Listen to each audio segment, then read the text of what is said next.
Hi అండి, welcome to smart technical skills YouTube channel. ఈరోజు మనం బేసిక్ సీసీటీవీ లేఅవుట్ గురించి మరియు దాంట్లో ఉన్నటువంటి బేసిక్ కాంపోనెంట్స్ గురించి డీటెయిల్గా తెలుసుకుందాం. మధ్యలో చాలా గ్యాప్ వచ్చింది కొన్ని కారణాల వల్ల. ఇక నుంచి ప్రతి వీకెండ్ కూడా నా నుంచి ఒక వీడియో వస్తుంది. సో మిస్ అవ్వకుండా ఫాలో అవ్వండి. లేట్ చేయకుండా టాపిక్లోకి వెళ్ళిపోదాం. ఓకే, మనం ఇక్కడ చూసుకున్నట్లయితే మనకి ఇక్కడ 3 టైప్స్ ఆఫ్ సీసీటీవీ సిస్టమ్స్ ఉన్నాయి. అందులో ఫస్ట్ వచ్చేప్పటికి ఎన్విఆర్ బేస్డ్ సీసీటీవీ సిస్టమ్ అండి.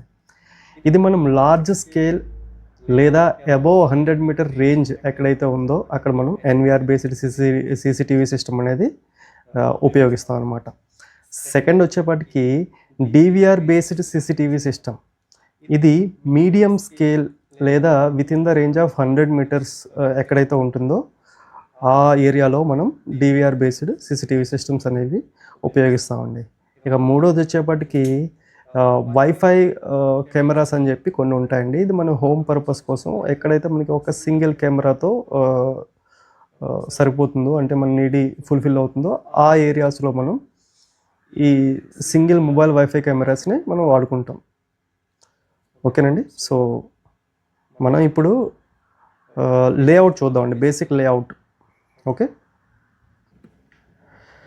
ఇక్కడ మీరు చూసినట్టయితే ఈ లేఅవుట్ వచ్చేప్పటికి డిజిటల్ వీడియో రికార్డింగ్ సిస్టమ్ అండి.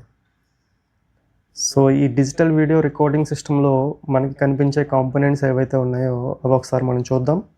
ఇక్కడ మెయిన్లీ వచ్చేప్పటికి డివిఆర్ తర్వాత CCTV, monitor, router, SMPS, adapter, ఇవైతే కాంపోనెంట్స్ ఉన్నాయన్నమాట.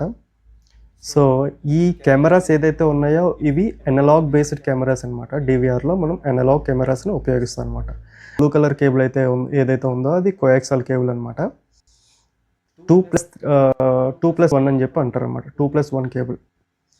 అయితే ఇందులో ఒక లీడ్ వచ్చేప్పటికి మనకి కెమెరాకి కనెక్ట్ అవుతుంది, మిగతా 2 లీడ్లు వచ్చేప్పటికి పవర్ సప్లై అనమాట. దీనికి మనం పవర్ సప్లై సపరేట్గా ప్రొవైడ్ చేయాలి ఈ కెమెరాస్కి. ఇక్కడ ఎస్ఎంపిఎస్ మీకు ఏదైతే కనిపిస్తుందో ఆ ఎస్ఎంపిఎస్ నుంచి కెమెరాకి డెడికేటెడ్ 12V సప్లై వెళ్తుంది అనమాట.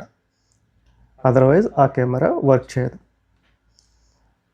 అదే మనం ఎన్విఆర్ సిస్టంలో చూసుకున్నట్టయితే కెమెరాస్కి మనం డెడికేటెడ్ పవర్ సప్లై ఇవ్వాల్సిన అవసరం లేదు. సో దాంట్లో పిఓఈ స్విచ్ ఏదైతే ఉందో దాని ద్వారానే, అంటే CAT6 కేబుల్ ద్వారానే దానికి పవర్ అనేది వెళ్తుంది అనమాట. ఇంకెక్కడ మానిటర్ని డివిఆర్తో కనెక్ట్ చేయడానికి విజిఏ కేబుల్ ఉపయోగించాడు. సో ఇంకా ఎస్ఎంపిఎస్ ఉంది కెమెరాస్ పవర్ కోసం. రౌటర్ వచ్చేపాటికి మనం దీన్ని మొబైల్ యాక్సెస్ ఎవరికైనా ఇవ్వాలి అంటే ఈ సిస్టమ్ని మనం ఆన్లైన్లో కాన్ఫిగరేషన్ చేసి, అంటే రౌటర్తో కాన్ఫిగరేషన్ చేసి ఈ సిస్టమ్ యాక్సెస్ని ఎవరి మొబైల్లోనైనా మనం ఈజీగా ఇవ్వచ్చు అనమాట. సో ఇది మీ బేసిక్ లేఅవుట్ మీకు అర్థమైంది అనుకుంటున్నాను. ఫస్ట్ మనం కెమెరాస్ ఇన్స్టాల్ చేసిన తర్వాత కెమెరా దగ్గర నుంచి డైరెక్ట్ కేబుల్ని డివిఆర్కి తీసుకొస్తాము, డివిఆర్లో కనెక్ట్ చేస్తాము. సో అంటే కోయాక్సల్ కేబుల్ని డివిఆర్లో కనెక్ట్ చేస్తాము, పవర్ కేబుల్ని ఎస్ఎంపిఎస్లో కనెక్ట్ చేస్తాం అనమాట. సో డివిఆర్ నుంచి మానిటర్కి మనం విజిఏ కేబుల్ ద్వారా కనెక్ట్ చేస్తాము. రౌటర్ని తీసుకొచ్చి డివిఆర్లో కన్ఫిగరేషన్ చేస్తాము, ఎందుకంటే మనం సిస్టమ్ని ఆన్లైన్ యాక్సెస్ చేసుకోవడం కోసం. ఇన్ కేస్ చాలామందికి రిక్వైర్మెంట్ ఉండదు, అప్పుడు రౌటర్ అవసరం లేదనమాట. సో ఇది బేసిక్ లేఅవుట్.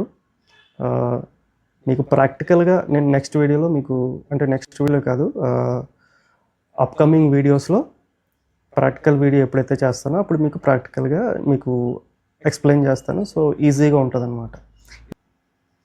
ఇక్కడ మీరు చూసుకున్నట్లయితే ఇది నెట్వర్క్ వీడియో రికార్డింగ్ సిస్టమ్ అండి, ఎన్విఆర్ సిస్టమ్. ఇక్కడ ఉన్న కాంపోనెంట్స్ మీరు ఒకసారి చూస్తే కనుక ఎన్విఆర్ ఉంది, మానిటర్ ఉంది, పిఓఈ స్విచ్ ఉంది, ఐపీ కెమెరాస్ ఉన్నాయి, రౌటర్ ఉందన్నమాట. సో దీనికి మీకు మేజర్ డిఫరెన్స్ వచ్చి ఇక్కడ కెమెరాకి మనం ఓన్లీ CAT6 కేబుల్ లే చేస్తే సరిపోతుంది, పిఓఈ స్విచ్ అంటే కెమెరాకి. కానీ మనం అక్కడ డివిఆర్ సిస్టంలోకి వెళ్ళేపాటికి అక్కడ 2+1 అనే ఒక కేబుల్ వస్తుంది. దాంట్లో ఒకటేమో కోయాక్సియల్ ఉంటుంది కేబుల్, రెండేమో పవర్ కేబుల్స్ ఉంటాయి, plus minus positive negative. So దానికి పవర్ సపరేట్గా ఇవ్వాలి. దానికనే మనం ఎస్ఎంపిఎస్ సపరేట్గా ఇన్స్టాల్ చేయాల్సి వస్తుంది 12 వోల్ట్స్ది. సో ఇక్కడైతే మనం సపరేట్గా పవర్ సప్లై ఇవ్వాల్సిన అవసరం లేదు కాబట్టి కెమెరాస్కి ఎస్ఎంపిఎస్ ఇక్కడ ఇన్స్టాల్ చేయాలి. సో ఇది బేసిక్ లేఅవుట్. ఇక్కడ మనకి కెమెరాస్ వచ్చి ఫీల్డ్లో ఉన్న కెమెరాస్ వచ్చి డైరెక్ట్గా స్విచ్తో కనెక్ట్ అవుతాయి. స్విచ్ వెళ్ళి ఎన్విఆర్తో కనెక్ట్ అవుతుంది. ఎన్విఆర్లో డేటా మొత్తం స్టోర్ అవుతుంది. సో ఎన్విఆర్ నుంచి మానిటర్లో డిస్ప్లే చేస్తుంది అనమాట. సో ఈ రౌటర్ అనేది ఇక్కడ మీకు స్విచ్తో కాన్ఫిగర్ అయినట్టు చూపించాడు. ఇది ఎన్విఆర్తో కాన్ఫిగర్ అయి ఉంటుంది. సో ఇది మీకు ఆల్రెడీ చెప్పాను కదా రౌటర్స్ అనేవి ఎందుకు వాడతారు. ఇది ఆన్లైన్ యాక్సెస్ ఇవ్వడం కోసం కెమెరాస్ని ఈ రౌటర్స్ అనేవి వాడతారు. దీని కాన్ఫిగరేషన్ ఇదంతా నేను మీకు అప్కమింగ్ వీడియోస్లో మీకు ఎక్స్ప్లెయిన్ చేస్తాను క్లియర్గా. సో ఇక్కడ మనకి మీరు చూసిన ఈ 2 లేఅవుట్స్లో కొన్ని పార్ట్స్ మిస్ అయినవి మేజర్గా. దాంట్లో ఏంటంటే హార్డ్ డిస్క్ స్టోరేజ్ కెపాసిటీ కోసం వాడతాం. అంటే మనం హార్డ్ డిస్క్ని ముందుగానే కాల్కులేట్ చేయాలి. మనం ఫీల్డ్లో ఎన్ని కెమెరాస్ ఇన్స్టాల్ చేస్తున్నాము, మనకి ఎన్ని రోజులు బ్యాకప్ కావాలి. అంటే ఇప్పుడు పిక్సెల్ కెమెరా ఇన్స్టాల్ చేసి మనకి ఒక 30 days బ్యాకప్ కావాలంటే దానికి ఒక కాలిక్యులేషన్ ఉంటుంది. లేదా అదే 2 మెగాపిక్సెల్ని నేను 100 కెమెరాలు ఇన్స్టాల్ చేసి 30 days బ్యాకప్ కావాలంటే దానికి ఒక కాలిక్యులేషన్ ఉంటుంది. సో హార్డ్ డిస్క్ అనేది కాలిక్యులేషన్ బేస్డ్. అది ఇక్కడ చూపించలేదు. అండ్ ఇంకొకటి మీకు ఎన్విఆర్ మౌంటెడ్ ర్యాక్ అని చెప్పి ఒకటి వస్తుంది అనమాట. ఎక్కడైతే సర్వర్ రూమ్ ఉందో సర్వర్ రూమ్లో మనం ఆ ర్యాక్ ఇన్స్టాల్ చేస్తాము. సో ఆ ర్యాక్ అనేది ఇక్కడ ఒకటి మిస్ అయింది.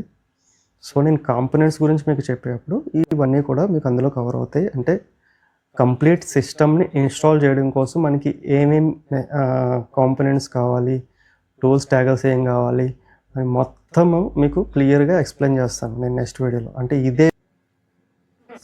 ఇదండి ఈరోజు టాపిక్. ఈ బేసిక్ సీసీటీవీ లేఅవుట్స్ మీకు అర్థమయ్యాయి అనుకుంటున్నాను. సో కాంపోనెంట్స్ గురించి మనం నెక్స్ట్ వీడియోలో డిస్కస్ చేసుకుందాము.